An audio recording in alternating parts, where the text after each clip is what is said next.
And welcome to another episode of Fantasy Gainz. I am Squish. That is Kyle. Week 9 is upon us. Presented by SuperDraft as well. SuperDraft Fantasy Gainz. Because that's all that you really need to know about, Kyle, right? Is the multiplier. Yeah. So, I don't know. It's all you need to know, man. It's all you need to know. I was hoping you'd get, it's kind of like how when hosts play off each other, it's kind of like a ping Yeah, pong. I wasn't knowing where I you're ping, going. you pong, and you're not matching my energy here, Kyle. I know. I kind of missed you on that one. So it's okay. It's fine. Yeah, it's Don't all worry good. about it. Because if you had a week like you did last week, you don't have to bring the energy. If you bring the picks, you bring the plays. No energy is needed, and you were pretty much on fire last week. Tyler Boyd was your must start. Six for 67. Ooh, what did I just do? Did I just mute myself? I can't hear myself anymore. Wow. Yeah, you're good. All right, you're I'm good, fine. Sir. Oh, little technical difficulties. It's just me? Okay, yes, cool. You're good, sir. You're Awesome. good, sir. Good to know that my headphones are broken then. That's the problem. So Tyler Boyd, 6 for 67 in a touchdown, just over 24 fantasy points. Ayuk, your long shot, 8 for 91 in a score, over 32 fantasy points with the multiplier. Your stack did well also with Burrow, Boyd, Brown, and Henry, totaling for 86.12 points. And I had a rough week, and a lot of that because I had a lot of stock in the Cleveland Raiders game. It was a lot of stock in that. The weather change, I believe I only played Kareem Hunt in our matchups that we played. He was the only player from that game I played, and thank God, because that game was a mess with the weather, with the wind, with the rain. So stayed away from that, but I took some money from you and Stephon Diggs going under 18.5. And I texted you before. I was like, hey, Gilmore's out, so do you want me to Venmo you now? Yeah, and Diggs still got 6 catches, 92 yards. So I was thinking, okay, he's still putting up points, but of course, no touchdown, and Josh Allen wasn't even that great in that game. So, I was quite disappointed. You hit me with the text directly after Cam Newton fumbled the ball. I had some very choice words for you. You did. When you said money, please. I had some very we can't even say on here what I said to you right after. And I actually apologized for my aggressive. You did. Words, it was a knee-jerk thing. Yeah. Yeah, I was very angry after the Cam Newton fumble. But yeah, it was a good, fair and square win by you. And also on your stack, I can't really blame you too much for that one because we make these picks before the weather is determined. And if we knew on Wednesday of last week that there's going to be a giant windstorm in Cleveland, there's no way you're going to pick Derek Carr and Darren Waller in a windstorm. There's just who would? So I can't really blame you too much for that one. And yeah, I think, for my stack, Joe Burrow looked great. He's been fantastic this season. Derrick Henry, he's doing what he's doing. Yeah. Tyler Boyd, all those guys. So pretty decent week. Ayuk, doing Ayuk was just easy with all the injuries the 49ers have, facing that garbage Seattle passing defense. So pretty good one. Not so, I don't know if anyone's looking at Ayuk going forward. I don't feel so confident about that with Nick Mullins now as the quarterback for the foreseeable future. So it's going to be plenty of room for targets though. Plenty of room for targets. True. It's just a matter of, and they're going to be down, you would assume. So maybe that is a good spot to take too. But my must start this week, let's get into it for week 9. Yep. It's going to be Chase Edmonds at 1.45x. He's coming in to a role where Kenyon Drake is injured, and he's stepping into a role that has given Drake 18 touches per game this season. He's not guaranteed 18 touches, but that's what Drake in his role has provided. And Edmonds catches balls out of the backfield too, so it could be even more than 18. There's only one game in Edmonds' career where he's had more or at least 18 touches, and it was last year when he had 27 touches. In that game, he had 29 touches, I believe, for 150 total yards and 3 touchdowns. very small sample size. So we went a little bit deeper. We're calling me squishy analytics this week because I'm bringing all the numbers here. In games with 10 touches in his career, Edmonds has 58 carries, 316 yards at 5.5 yards per carry, 4 touchdowns on the ground. He's also added 22 catches for 194 yards, 8.8 yards per reception, 2 touchdowns through the air in those games. If you combine them, or this year, that was for his entire career. This year alone, Right. just his touches per game, he's averaging 7.24 yards per touch this season.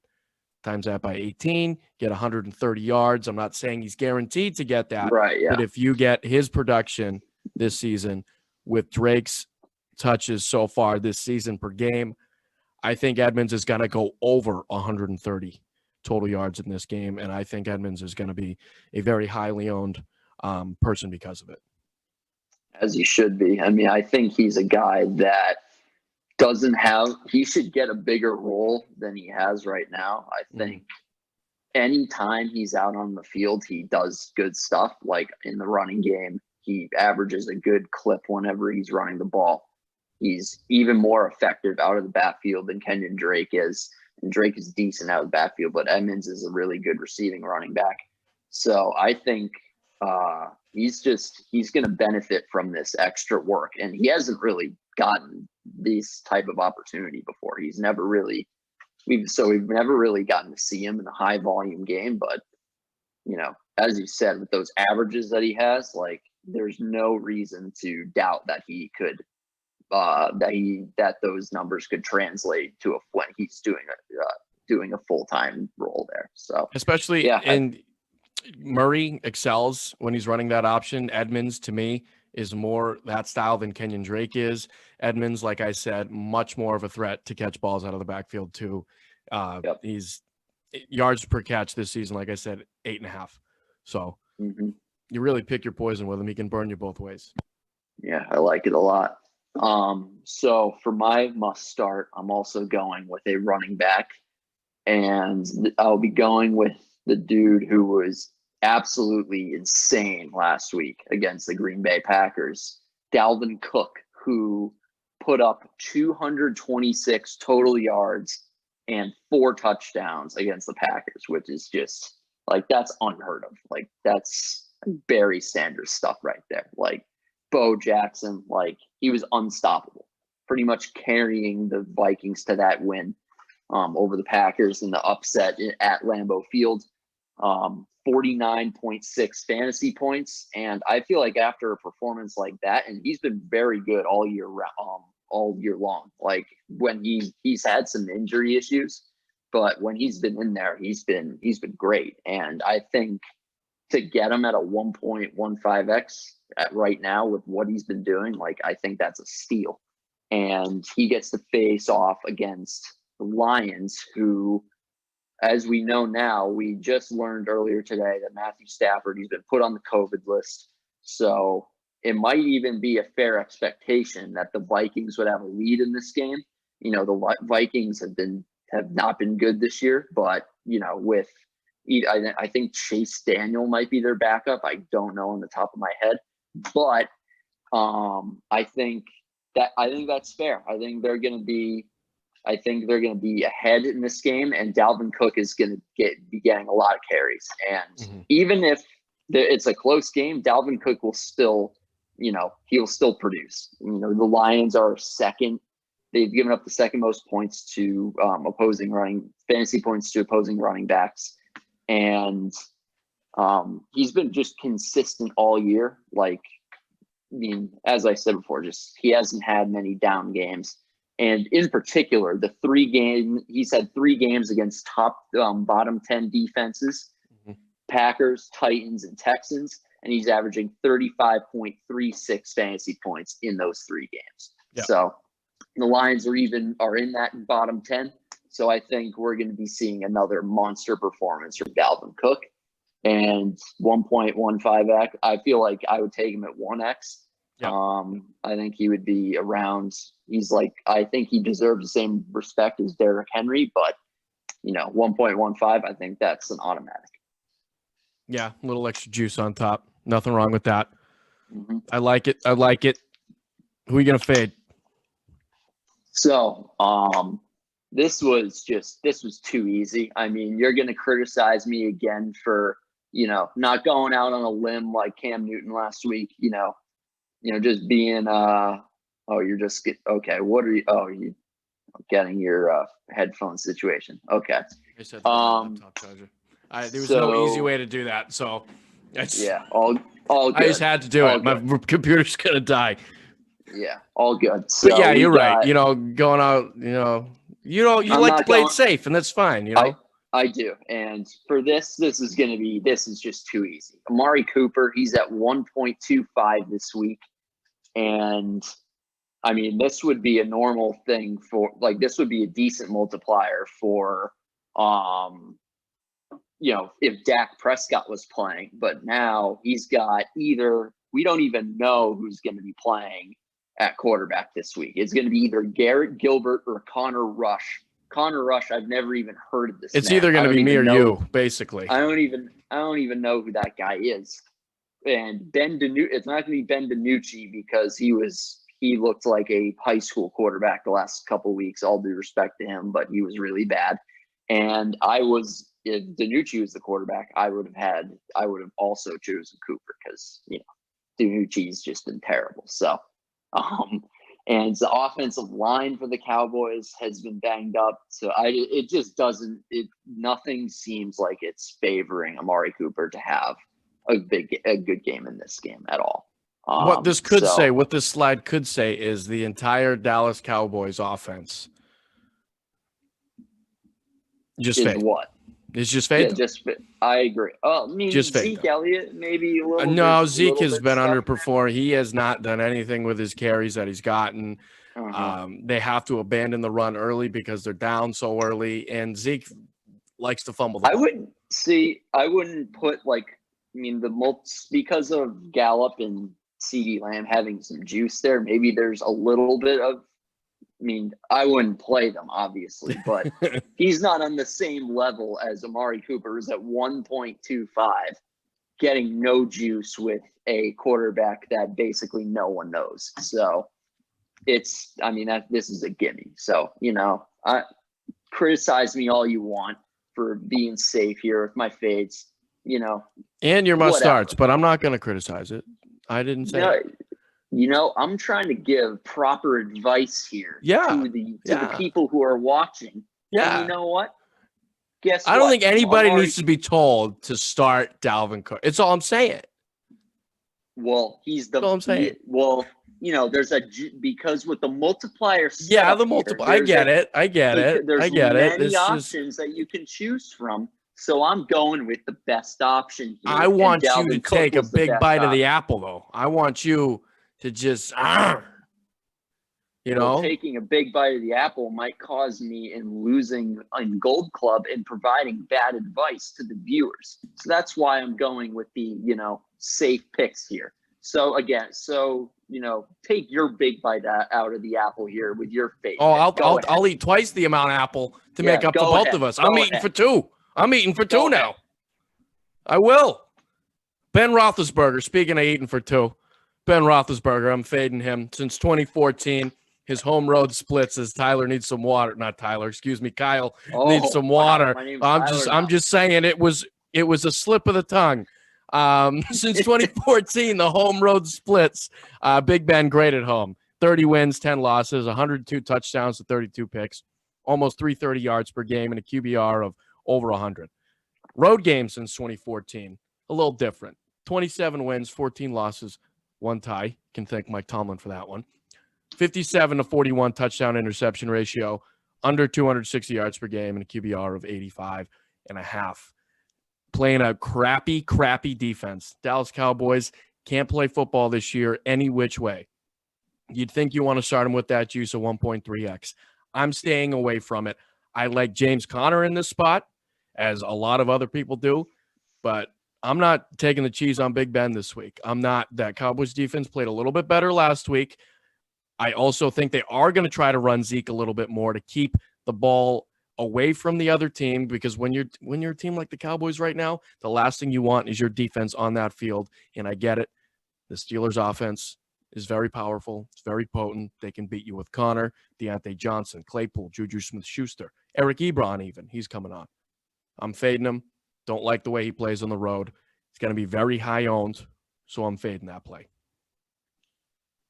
Interesting. Your approach is definitely different than mine. I like your boldness, but again, I question your logic a little bit here because what's the logic? The home road thing is, I don't know how you can equate it to this season when we're playing in a pandemic when there's no fans. The Cowboys have fans. The Cowboys have fans. They do not have full capacity fans like it would normally be. So I don't think the home road. I don't think fans play into it as much as just being away from Pittsburgh. Those home road splits are hard to deny, and even this season they've shown in his home road splits. Yeah, that's since 2014, Kyle. Well, I don't think there's a lot of relevancy in those stats when Antonio Brown was on the team. Okay. So it's not like they have had receivers all up and down every single year, all the way back to Mike Wallace, Antonio Brown, Juju Smith-Schuster, Antonio Deontay Brown Johnson. Is a Hall of Fame player. I don't know if Chase Claypool is going to any Hall of Fames, but that's just me. I think you're just a little upset that I called out your picks this week for being a little too safe, and then you should step it up. Hey, I think that's what's happening. I'm telling it like it is right here. I just don't believe in the home road splits. I mean, you don't. You don't believe in home road splits when they're that blatant. 102 to 32, and then on the other side it's 57 to 41. QBR is 15 points different, and he's throwing 100 less yards. What is not to believe in the home road splits of this guy with a sample size of 6 years? I already told you about it. Doesn't because of this season. But listen, I do like it because I do like your pick for this logic. They're going to be killing Dallas in this game, so James Conner is most likely going to get the ball. So I think that's a good. So I think I agree. So I'm agreeing with that logic from you. So I'm not totally disagreeing, but this year alone in the 2020 season, go ahead. Right, he is at home 8 touchdowns to 1 pick, 949 yards. Away 7 touchdowns to 4 picks, 670 yards, with a QBR discrepancy that is 16 points lower than he is at home this season. Okay. So there is still something to that for Big Ben. There's still a little something to that. And also, the opponent, it's a pretty small sample size. We're only halfway through the season and, different opponents. So, but I gave you the 6-year sample size. But again, 6 years, it's not very relevant in 2014. But anyway, okay, we'll see. We're kind because it doesn't fit your narrative. It's not. I'm not the one making the pick here. I'm just telling like I see it. So okay. All right. We'll move on here because we're getting at each other's throats a little bit. So go get to your long My shot. long shot, Darnell Mooney. Kyle would never think about playing him because he's not chalk. He's at 1.75x this week. He's got 5 targets and all 6 of his last game. 6 straight games with 5 or more targets. He's averaging 4 and 48 on 6 targets his last 3. Only 15.2 SuperDraft points with the multiplier because he's only scored 1 touchdown, but that was last week. 5 catches, 69 yards, nice, 1 touchdown. Tennessee over the last 5, averaging 20 catches, 213 yards, and just under 2 touchdowns to opposing wide receivers. And Mooney has seen some deep balls. Haven't connected on all of them. Connected on 1 last week with Nick Foles. But Mooney, good position here. He's going to get some targets. Thing is, he's got to score if he's going to get value. Yeah, I'll agree with this one. I'm not gonna go at your neck here for this pick. I think it's good. That's good logic right there. He's getting kind of the load of a number 2 wide receiver. So these last few games, we've he has some. When you just watch him, he's an explosive player. So I think that's a decent long shot pick for you.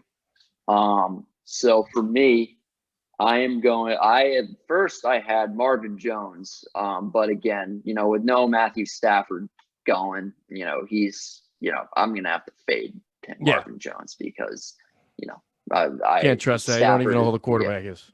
Yeah, Stafford is going to be – Stafford's the guy who makes his yards. But so instead of Marvin Jones, I'm going with the Ravens running back, J.K. Dobbins, who had his first game starting this season in the place of Mark Ingram. He had 15 carries for 113 yards for 14.6 fantasy points. Yeah. Didn't get in the end zone there against a pretty good Steelers defense. And according to Ian Rappaport, he tweeted out that the ankle injury that Mark Ingram has is more closer to a high ankle sprain. So it looks like Ingram is most likely going to miss again this week again. Yeah. And so I think they're facing off against a tougher defense. The Colts had a pretty good defense this season. But I think, the Ravens are, no matter what no matter what you say about them, they are going to be they're the number one rushing team in the league right now. Yeah. That's their identity. They run the ball, and they're always going to be a run first team. So I think if Ingram is going to be out again, like he was last week, J.K. Dobbins is going to be getting that share of the load. So, I think there's a ton of potential there with Dobbins, especially with what we just saw, what he did against Pittsburgh last week. So, and this is probably going to be the last time you can get him at this multiplier, because if he has another good week and the Ravens notice that and want to keep Ingram fresh for the playoffs, he could be the guy down the stretch. Young rookie, not a lot of tread on those, or a lot of tread on the tires still. So this is a point where you could get, they invested a lot into him as a draft pick. So they really want to see what they have in him. You want to quickly go with the stacks here? Yeah, we'll go with the stacks pretty quickly. My stack this week is Drew Lock with Noah Fant and Julio Jones to bring it back. Drew Lock, Atlanta is allowing 345 yards per game to opposing quarterbacks once you take out that last game against the Panthers. If you take that game out, they're averaging 345, allowing 19 touchdowns in those games. Without that Carolina game, because I'm taking it out because it doesn't fit my narrative, 2.7 touchdowns allowed in those games as well, 19 total. Noah Fant doing pretty well, 5 targets every game this season. Hasn't had a touchdown since his first 2 games, so he's due for a touchdown. He's averaging 8 targets, 5 catches, 42 yards in his last 4. Atlanta, awful against tight ends. They're allowing over 10 yards per reception, 7 catches, 76 yards, 8 total touchdowns of the position. And Julio Jones, we're not really going to talk about it. He's got value even if he's at 1x. His last 3 averaging 182 yards on 15 catches, 12 yards per catch, 8 total touchdowns. That's not true at all. I read that completely wrong. 8 catches, 124 yards, 16 yards per catch. But Denver, awful against opposing wide receivers. Those were their numbers. They're allowing 15 catches, 182 yards, 12 yards per catch against opposing wide receivers. Yep, and even if the narrative doesn't fit with the Carolina game recently, the Falcons are still terrible against the pass. So don't even. You can have a good game, but they're going to get beat all the time. Yeah, and real quick for me, I am going to stack the Houston Texans against the Jacksonville Jaguars. The Jaguars threw everybody off the scent with that Week 1 win against the Colts. Yep. Since then, they have been the tanking team of the NFL. And their defense has been dreadful. Deshaun Watson should be able to throw all over this team. And Will Fuller has been healthy, and he's had a really good year. And I think at 1.3x, he's going to provide really good value. And then once they are ahead, they're going to give the ball to David Johnson, who's been pretty good this year. And he also could play a factor in the passing game. Mm-hmm. So I would stack the Houston Texans against the Jacksonville Jaguars this coming Sunday. So. Yep. Plenty of points there. And we want to make sure we talk about you and I going to be on Instagram Live Sunday around 12:30 before the main slate. If we did that last week, we could have been able to tell you, stay off the Browns, stay off the Raiders. There are things that happen in between today in the games that we want to be able to talk about. So Instagram Live from the SuperDraft account and my account around 12:30 on Sunday. Make sure you're following us and make sure you get this last minute advice. Absolutely. We'll be there. We'll be there. Even if we're fighting and arguing and talking about safe plays or too risky plays, it'll happen. Yeah, a lot of going at each other's necks here. I mean, I'll bring the apples. How you like them apples? We'll see you next week. Get it? Good.